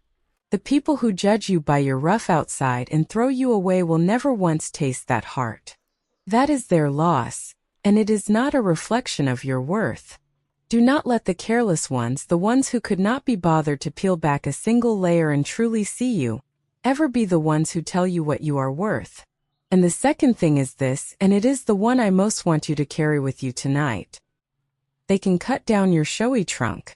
They can take the house and the money and the standing and all the visible things, and they can walk away certain they have destroyed you, the way Cora's stepsons hacked down everything they could see and went off to celebrate. But they cannot touch your buried root, the deep, strong, living heart of who you are, unless you let them. And as long as that root is whole, you will rise again. You will send up a new shoot, greener and stronger than before, and you will go right on growing in a new place in good soil, long after the careless ones who tried to cut you down have been forgotten. There is a myth in this world that says when someone takes everything from you, you are finished. It is a lie. You are only finished if they reach the root. And the root, my friends, is yours to guard. And let me tell you what that buried root truly is, because I do not want you to misunderstand me. It was never the money. Edmund's $5 million in a hidden account was only treasure of the ordinary kind, the kind that buys cottages and funds foundations, and useful as it was not the thing that saved Cora. The real root, the one no greedy hand could ever reach, was something else entirely. It was her kindness, which 2 decades of coldness had never managed to harden. It was her patience, which let her peel back the layers of a cruel lie one at a time instead of shattering. It was her quiet, unbreakable sense of her own worth, which survived being told again and again that she was nothing but a footnote in someone else's story. That was the root. That was the living heart of her that the brothers, for all their scheming, never even knew to look for, because they could not imagine that a quiet woman in a plain dress contained anything worth taking. They were so busy hacking at the showy trunk that they never understood the trunk had never been the point. And here is the thing I most want you to carry home tonight. You have that same root. Every one of you. It is made of your own kindness, your own patience, your own quiet knowledge of what you are worth, and no one, no matter how much they take from you, can dig it up unless you hand them the shovel. Guard it. Tend it. Send it down deep. Because as long as that root is yours, you can lose the house and the money and the standing and every visible thing and still rise again greener and stronger in better soil, surrounded at last by people who can see you. Cora chose not to send those two men to prison, and I want you to notice that because mercy, real mercy, is not weakness either. It is its own kind of strength, the strength of a woman so deeply rooted that she no longer needed revenge to feel whole. She simply stepped aside and let them gather in the bitter harvest they had spent so many years planting, because in the end the soil keeps an honest ledger. You cannot plant greed and cruelty and lies and expect to gather loyalty and love. You harvest what you sow, every one of us, and the quiet, deep-rooted ones who were chopped down and left for nothing have a way of growing back into the very thing that outlasts everyone who underestimated them. So now let me carry you home, one last time, to my own garden, and to the basket of banana blossoms and the fresh-dug roots I gathered this morning. Do you remember at the very beginning the homely purple bud, and how the careless walk right past it, never knowing the sweet tender heart hidden deep inside? That was Cora all those years, a tough purple husk to a family too lazy and too greedy to peel back a single layer and find the kindness at her center. And do you remember the hollow trunk, the showy green stalk that cuts like soft cheese, that a careless man can chop to the ground in an afternoon and walk away certain he has won? That was the inheritance those two men hungered for, hollow and rotten with debt, while the real treasure, the buried root, the living heart of everything Edmund built, waited safe in the dark where their greedy hands would never think to dig. They chopped down the trunk. They celebrated in the driveway. And they never knew the root was somewhere else entirely, already sending up a new and stronger shoot, in a garden by the sea that they would never see. So before you go tonight, let me ask you this, and I do read every single answer. Do you think Cora was too harsh, handing those two men the debt-laden husk they had schemed so hard to steal? Or do you think she simply gave them back the exact harvest they had spent so many years planting? Tell me in the comments. And while you are there, tell me this as well. In your own family, who is the banana plant? Who is the quiet, deep-rooted one? The one everybody is so sure they have already figured out, the one with the rough plain husk on the outside and the tender heart within, the one they think they could cut down without a second thought, never dreaming how deep the roots run? Maybe it is someone you love. Maybe, just maybe, it is you. If it is, then I hope tonight you will remember that there is nothing weak about being quiet, and nothing foolish about being kind, and that the deepest, strongest roots of all are so often hidden beneath the plainest and most overlooked of leaves. Tell me your story and tell me the city you are listening from tonight, because it means more to me than you know to see how far we have all traveled together, gathered around these stories from every corner of the world. If this one moved you, do an old gardener a kindness and leave a like so that someone else who needs to hear it can find their way to it too. Subscribe and stay close, because there is always another basket waiting to be filled, and another quiet morning here among the hills. Take gentle care of yourselves and take gentle care of the quiet, deep-rooted ones around you. And I will see you, my friends, on the next one.